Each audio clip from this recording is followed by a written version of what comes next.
Bonjour, dans cette vidéo, nous allons pouvoir, grâce à la retouche d'image, modifier la luminosité et le contraste d'une image. Cette possibilité qui nous est offerte dans GIMP permet soit de mettre en valeur un personnage, soit de corriger une photo surexposée ou sous-exposée. Ouvrons GIMP.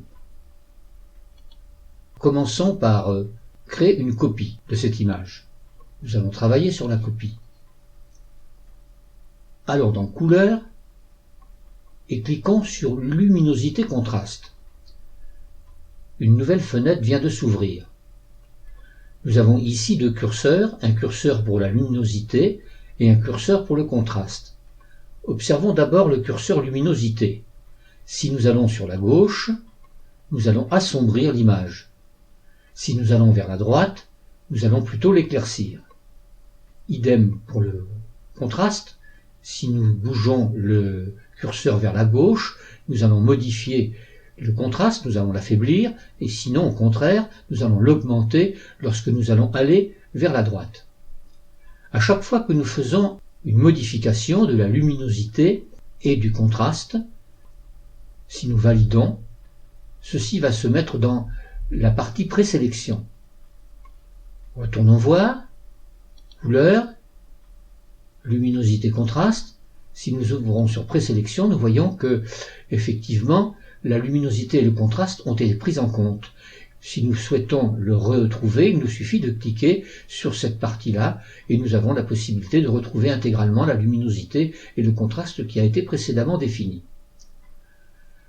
Nous avons aussi la possibilité de changer ces paramètres en niveau en cliquant sur cet onglet.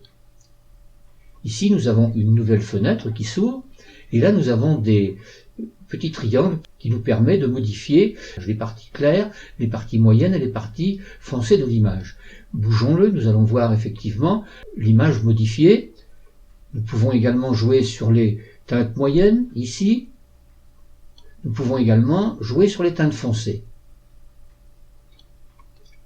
Lorsque c'est fait, nous pouvons également utiliser un autre canal. Ici, nous avions un canal valeur qui joue sur l'ensemble des canaux, mais nous pouvons également souhaiter, par exemple, augmenter ou diminuer les teintes rouges, augmenter ou diminuer les teintes vertes et les teintes bleues. Essayons par exemple avec le rouge. Nous allons cliquer ici et nous allons bouger, nous allons voir effectivement le rouge qui va être modifié sur l'image.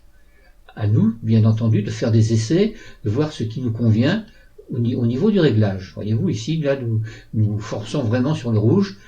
Par contre, si nous allons ici, nous allons plutôt diminuer les rouges et nous allons passer sur des teintes beaucoup moins chaudes. Enfin, dernière possibilité, nous pouvons également modifier les paramètres à l'aide de courbes.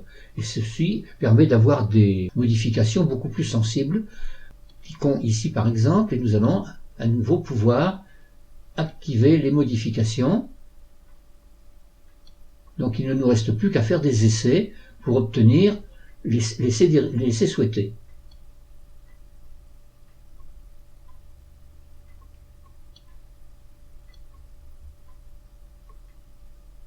Et lorsque nous avons atteint l'objectif que nous nous étions fixé au niveau du réglage, il ne nous reste plus qu'à cliquer sur Valider. Nous pouvons bien entendu à chaque instant réinitialiser le tout. Voilà donc différentes possibilités qui nous sont offertes pour modifier une image qui est soit sous-exposée, soit surexposée, ou si nous souhaitons également rajouter des teintes, par exemple une teinte chaude sur l'image en question. Si cette vidéo vous a plu et si vous souhaitez regarder les prochaines vidéos, n'oubliez pas de vous abonner à ma chaîne. Entraînez-vous en réalisant les exercices présentés dans les vidéos.